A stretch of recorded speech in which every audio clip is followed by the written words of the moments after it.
ito ay rated SPG. Striktong patnubay at gabay ng magulang ang kailangan. Buong tapang na sumugod si Tanggol sa kuta ng mga Red Phoenix. Ang tanging nasa isip niya ay ang mailigtas ang amang si Ramon mula sa pagkakabihag dito. Kahit nag-iisa, hindi siya nagpakita ng anumang takot. Sinubukan niyang lusubin ang lugar ng mabilis sa pag-aakalang malulusutan niya ang mga bantay. Puno ng determinasyon ang kanyang puso na handang harapin ang sinuman na hadlang sa kanyang misyon.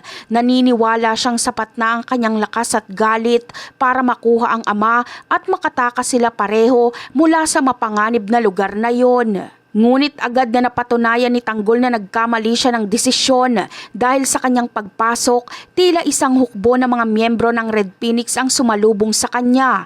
Higit na mas marami sila kesa sa kanyang inaasahan. Bukod pa sa dami, ang buong lugar ay puno ng mga patibong na sadyang inihanda para sa sino mga magtangkang pumasok. Lumaban si Tanggol ng buong tapang, ngunit sa bawat napapatumba niya ay mas lalo pang dumarami ang kanyang nakakasagupa. Imbis na makalapit kay Ramon, si Tanggol pa ang lalong napahamak. Nasukol siya ng mga tauhan ni Lucio sa isang sulok kung saan wala na siyang matakbuhan. Mula sa pagiging determinado na pagliligtas ay naging bihag na rin siya. Dinala siya sa harap ni Ramon at doon ay nasaksihan niya ang pagtawa ni Lucio.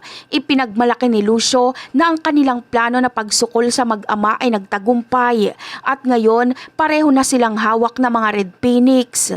Wala nang makitang pag-asa sila Tanggol at Ramon. Nakagapos at napapaligiran na sila ng armadong mga kalaban. Nararamdaman nila na ito na ang kanilang katapusan. Walang sino man ang nakakaalam kung nasaan sila at walang tulong na inaasahang darating. Sa gitna ng kanilang kawalan ng pag-asa, sabay na lamang silang pumikit at nagdasal. Ipinagkatiwala na lamang nila sa Diyos ang kanilang mga buhay. Umaasa sa isang milagro na tila imposibleng mangyari sa sitwasyong yon.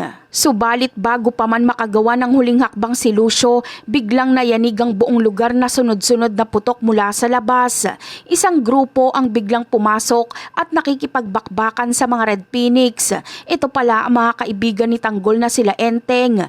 Lingid sa kaalaman ni Tanggol, sinundan pala siya ng mga ito dahil kinutuban na silang hindi magiging maganda ang resulta ng kanyang mag-isang pagsugod doon. Dahil sa biglaang pagdating ng tulong, nagbago ang ihip ng hangin. Nabigyan ng pagkakataon si Tanggol na makawala at muling makipaglaban. Ngayon ay kasama na ang kanyang mga kaibigan. Nagkagulo ang Red Phoenix at hindi nila nakayanan ang pinagsamang lakas ng grupo ni Tanggol. Isa-isang bumagsak ang mga kalaban hanggang sa mismong si Lucio ay napabagsak na rin. Sa huli, ligtas na si Ramon at Tanggol at tuluyan ang naubos ang grupo ng Red Phoenix maging si Lucio. At yan ang aabangan natin. Bye!